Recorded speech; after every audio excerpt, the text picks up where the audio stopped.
Benny pedaled his bike with all his might as he climbed the next hill. The view opened before him, and he felt that blissful moment when gravity takes the brunt of the work, and he can only steer the bike down the winding descent that will take him out of the Berkshires. After these weeks of climbing north through the picturesque mountain ranges of New York, Vermont, and Massachusetts, the road back will be relatively easy. But he feared that the greater difficulty would be meeting his fiancée upon his return. In fact, she was his ex-fiancée. It's not that she had no reason to doubt the change in marital status. After all, she was the one who technically ended the relationship. However, he was the one who left her on what was supposed to be a week-long bicycle tour from Montauk to Woodstock. This was the last trip before their wedding, which was to take place this weekend. He did not know what the future held for him, but he was sure that the wedding would not take place in the near future. Nobody even knew where he was. He preferred it that way. The trip began on the first day after the end of the school year. Benny and Lynn were teachers and decided that a week of fun and beautiful scenery was just the thing. 3 other colleagues were supposed to join them, but due to a death in the family, 2 of their friends, a married couple, canceled the trip. Thus, Donnie Kohler found himself in the role of the notorious odd man. Benny and Lynn were experienced racers. They were both avid triathletes, so the rides ranging from 10 miles to hundreds of miles that Benny prepared for as part of his first Ironman in the previous year were perceived calmly by them. Donnie was also an experienced cyclist, but he preferred weekly rides through Manhattan parks to long rides on country roads. However, all 3 found the idea of traveling from Long Island to Woodstock exciting, and they set off from Montauk, on the eastern tip of the island, in high spirits. They ended the first day on Fire Island, well ahead of the escort vehicles. The terrain on the island was relatively flat, especially along the route prepared for them along the coast. Travel was easy, and they were able to check into their hotel and have dinner before most of the other tour members arrived. That evening, Benny and Lynn made love, even though Donnie teased them about how it would be unfair to leave him without the evening's leisure activities. The next morning, Donnie continued the banter, and Lynn began to respond with one-liners as Donnie's teasing became more and more sexually innuendo-laden. On the second day, when they stopped for lunch at Coney Island, things got out of control, and when Benny spoke to stop everything before it went too far, he was met with a barrage of ridicule for ruining the sport. They wouldn't let up as they mounted their bikes, hooting and cackling as they raced away while he went through his pre-ride ritual and adjusted the seat. He knew he would catch up with them. That day, it was a 40-mile stretch, over a bridge and along bike paths that led south around the tip of Manhattan and then zigzagged north along the Hudson. However, his wounded pride did not allow him to rush and crave their company. He didn't approve of his future wife flirting so aggressively, nor of his supposed friend hitting on her so openly. Of course, they both said that it was all a joke and that Benny shouldn't be so thin-skinned. But in reality, it didn't look very innocent. He needed time to think about it, and decided that he might be able to glean something from their reactions when he caught up with them. It was easy to catch up with them. Donnie's bike tire blew out, and he fell. He was fiddling with the backup camera when Benny caught up with him, but in the process, he injured his arm and cut his knee. Ironically, the escort vehicles had a hard time reaching them, and they were stuck in the center of the largest city in the country. Lynn administered first aid while Benny worked on the bike. The front rim is a little bent, but you can ride on it. The problem is that your camera is the wrong size. Is this the only spare? No, but the second one is the same size. So wrong. You need to clean your knee and maybe get it checked. Can you go? Benny put him on his bike and sent him off with Lynn, while he was left waiting with Donnie's damaged bike. He called for support vehicles, and they informed Benny that there had been an accident involving several cyclists on the Brooklyn side of the bridge. He'll have to wait. He checked on his phone for the location of the local bike shop and began steering the lame bike in that direction. An hour later, he found a store. There were a lot of people. He selected a new rim, found a suitable handset, and pulled out his phone to call Lynn while he waited for the technician.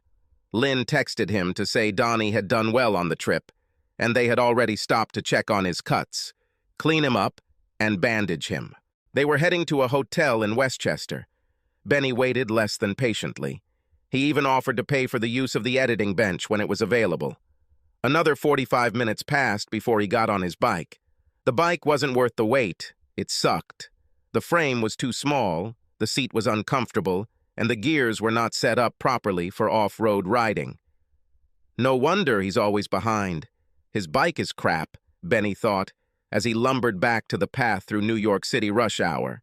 He felt his phone buzz and stopped at a traffic light to check it. At the hotel. Call me. He called. Hello, sweetie? Are you okay? No. Baby, I'm so sorry you're stuck in this. By the way, Donnie is fine. I'm just sorry I'm stuck with this. What the hell was that dinner? Oh, baby, stop worrying. Next week you will be mine, all mine, and I will be all yours. So only next week. I thought that engagement meant that we had already promised to be the only and exclusive for each other. Everything is mine. Everything is yours. Just us. Baby, we haven't said yes yet. Benny didn't like the sound of that. Everything was heading towards something bad. He unzipped her shirt and felt for her wedding ring. The only problem was that it didn't fit well under tight cycling gloves. So when they drove, she put the ring on the chain he wore around his neck. The thing is, Benny, you know I have pre-wedding jitters. It kept getting worse. Her worries were due to the fact that she did not know whether she could limit herself to one man for the rest of her days. And you guys are walking around with bumps in your Lycra bike shorts. This couldn't happen. This simply couldn't happen. I want to have one last fling. Here it is. Crap. Today, Donnie and I will stay at the hotel for the night. We will leave your bike in our room. Tomorrow morning, Donnie and I will have breakfast in our room. So I'll spend my last night without commitment. After breakfast, we will come to your room and discuss everything. Then Donnie will pick up his bike and we can all continue as before. She went on to talk about how they regretted humiliating me at dinner, but it was actually a good thing because it solved her nerve problem. The bike tube might look like a rig, but it wasn't. Donnie got hurt, and he's grateful to you for taking care of the problem. He was also very grateful that he would be the guy for my latest fling and would never tell anyone or do anything that would affect you. Blah, blah, blah. Cute? Benny, answer me. Will you do it? I'll do what? Do you love me enough to let me do this? Oh, this hurts. Lynn just cut out Benny's heart. But he was an Iron Man. He swam a mile in open water, biked 100 miles, and last summer ran a marathon in the Mexican sun. That's all he wanted to show her. Iron Man. Of course, Lynn, let's have your own affair. Have fun today. Say hi to Donnie. He hung up, turned off his phone, and went back to the bike shop. The taxi driver took him to the hotel. He grabbed the room key from the counter and then took Donnie's bike to his room. Everything was as she said. The bicycle was waiting for him in the room along with a backpack which was thrown by the escort car. He ordered dinner to his room, and while he waited, he placed the bent rim on Donnie's bike with the tube deflated. He threw away the new one he bought. It's my right to throw it away. I paid for it. He didn't sleep a wink. She asked me if I loved her enough to let her do this. I loved her enough to let her follow her dream. Now she can chase it forever. He rolled out his bike and left his bag at the escort car with a note for the tour operators. Your tour is great, but I decided to break away from the peloton and do a longer ride. Hold on to my gear, I'll pick it up when I get home. Benny attached a luggage rack to his bike, into which he put a minimum of things. He had a bank card, 10 weeks of summer before he started work, a top-of-the-line bicycle, and a 24-year-old body. There were many open roads ahead and nothing could hold him back. The planned trip split the remaining distance to Woodstock over 2 days. Benny tried his best, and even with the extra weight of the trunk, he made it into one. If he were somewhere else doing anything else, the heartache of losing his fiancée over a one-night stand would have killed him. But on his bike, he concentrated on riding, only while driving. The weather was beautiful, The roads were quiet midweek, and he was speeding through the lower Hudson Valley. His body was like a furnace, forcing his legs to work harder and faster. He ate his lunch, filled his water bottles, and moved on. He reached Woodstock and stopped for dinner. As he walked out of the diner, Benny finally remembered Lynn. He sat down in the shade of a majestic old oak tree and turned on the phone. He immediately buzzed. Dozens of SMS and phone messages poured in, followed by emails and requests to meet. He started reading, beginning with, "Where are you?" and ending with frantic declarations of love and concern that easily reached the level of hysteria. He replied, "Don't worry, I'm fine. Have a nice trip." Immediately, the phone rang. He rejected the call and sent a reply message. "I don't want to talk. I need to go. Please don't call." He barely had time to put on his helmet when the phone buzzed again. "Don't shut me out. I needed this night. But now I'm ready for you. Please call. You needed this night. I need to go. Everything is different now. I asked you to love me enough to just let it go. I loved it. I loved you enough to let you be happy and have what you want. I loved you enough to let it go. I loved you enough to just let it go. Oh my God, you're in Woodstock. Damn, Donnie is driving so slow I'll never catch you. Wait there. I'll get an escort car and we can talk. I'll make it up to you. I had no idea you were so... You're going to take this hard. We'll get through this. I don't take it hard. There's no need to make amends. It was a choice. You chose, then I chose. There's nothing left to deal with. Don't rush to Woodstock. I won't be here. Good night. He put on his gloves and rode north. Damn mobile GPS. They installed tracking apps on their phones. He decided to keep the GPS, but only turn on the phone for short periods. He drove another 2 hours and stopped at a hotel. Lynn was furious. It was the most terrible day of her life. What was she thinking when she let Donnie talk her into one last fling? He really played on her insecurities. The sex wasn't bad, but he wasn't Benny. And Donnie was also a whiner. Oh, how he got on her nerves, and now she had him all to herself. And he didn't know how to ride in a saddle. The day is almost over, but they have only just begun. Damn it, Benny. Why couldn't you understand and be cool? And then you left Donnie's bike in a mess. She remembered how her stomach dropped when she walked into Benny's room. The bed was made. It was so like Benny to make the bed, even if the maids were going to completely dismantle it later. The bed was restored to its original condition, and Donnie's bicycle was in yesterday's crappy condition. Benny is all about it. Leave everything as you found it. He found a hotel room in pristine condition and left it in its original condition. He took the bike in a faulty condition and left it in a faulty condition. The irony of the situation was that when he first asked her out, she had just left a guy who was a whiny, inconsiderate slob with mediocre skills in bed. Now she was suffering from the increasingly annoying Donnie. She knew Benny's phone was switched off. If he wanted to be cool, he would have waited for her. But he didn't take it well, so he'll make her work hard to get back to him. He didn't want to see her or talk to her. They ended up stopping at a bike store, and Lynn texted and called all morning while they waited for a new wheel for Donnie's bike. Although she knew there would be no response, she was sure that as soon as he turned it on, messages from her would start pouring in. And yet, with no GPS signal, she felt more and more isolated. She thought back on the day and wondered if Donnie had felt the same emptiness when they sat down to lunch. She imagined he felt just as lonely and abandoned when they left him with his broken bike. They needed to take Donnie somewhere where the cuts and scrapes could be treated, but they should get back to Benny. Then there was a hotel. She remembered the sweet anticipation of being with a new man for the last time before marriage. Donnie looked so good and was absolutely adorable. He treated her to wine and dinner, took her to her room, and seduced her. Oh, it felt so good. He was affectionate and a good kisser. He had a gentle touch. This night didn't go at all as she had planned, and Benny's disappearance added to the disappointment. She couldn't leave Donnie alone, but she was tempted to call an escort car to come pick them up. Every time she stopped to wait, she texted Benny. She wrote during lunch. Nothing. When he finally responded after dinner, she was amazed at how much he had gotten done. She was alarmed by the messaging. Her fears were confirmed. He did not take the news well. Dinner was a waste. Despite her body's need to recharge, she simply picked at her plate. Donnie knew better than to disturb her. He left her to sulk and they slept in separate rooms. She had difficulty falling asleep. Benny couldn't get out of her head. Her wedding never left her mind. Visions of future children, what could have been, surfaced and quickly disappeared. The next morning, she got up early and sent Donnie a message.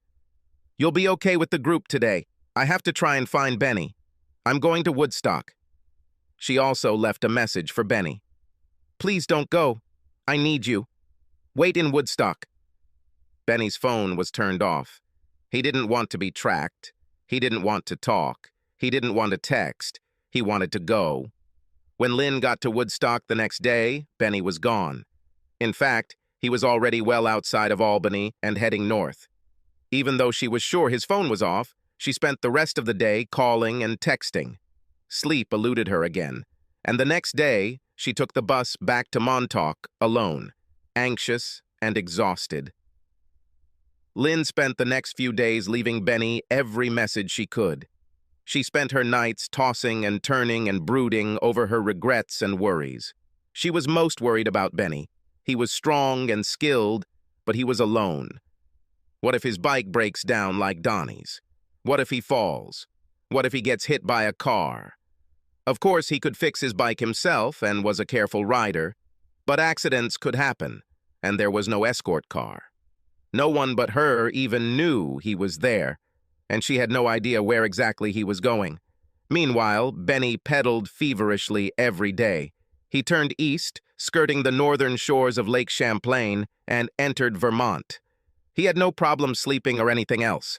Vermont was full of amazing things to do, both on and off the bike, and he even found time to rent a mountain bike in Killington and hit the ski slopes he had come to enjoy on many of his winter excursions. His mind was clear when he sent Lynn a letter during the second week of the trip. "I love you, and I always will, but last week you showed a side of yourself that I never knew existed. I can't share my wife. I didn't think you were capable of being unfaithful as a bride, and now I can't imagine how you will remain faithful as a wife. I know I told you to go ahead and do what you want, but the way you told me, it left me with no choice. You've made your decision. I don't hate you for this. I was angry, but I accepted it. I'm not going to completely break up with you over this, but I think it's safe to say that our relationship should be downgraded to something less exclusive. I think it would be in everyone's best interest to cancel or at least postpone the wedding indefinitely. On the other hand, I still haven't completely moved out of my apartment and may extend my lease. I'll let you know when I come to pick up my things from our house. Sorry, I think not calling it our home will take some getting used to. You can be there when I stop by if you want, or you can leave if you don't feel comfortable seeing me. At least I won't have to ask you to return the ring. I still have it. With love, Benny P.S. I'll let my mom know so she can alert our portion of the guest list. This will save your mother from unnecessary hassle. P.S.S. I won't tell anyone why we are canceling everything. You don't deserve this. However, I will say that it was your decision. I don't deserve to take the blame either." Benny's letter was poison to Lynn. She cried until she could muster the strength to call her mother. Of course, her mother needed an explanation, and it was difficult to give. They say the truth hurts. Lynn realized it was true. "Lynn, you really screwed up. Benny is right, and smart. All this suggests that you are not ready for marriage. But Mom, I'm ready. I love Benny and can't wait to start building our life together. I just wanted one more time." "Stop it, Lynn. This is an excuse. Your time for one more time was over when you said yes and allowed him to place the ring on your left hand. Benny was absolutely right to cancel the offer and wait. I admire his patience because he didn't close the door completely. I'll call and cancel everything. But we lost a lot of money, so you will be responsible for returning our deposits.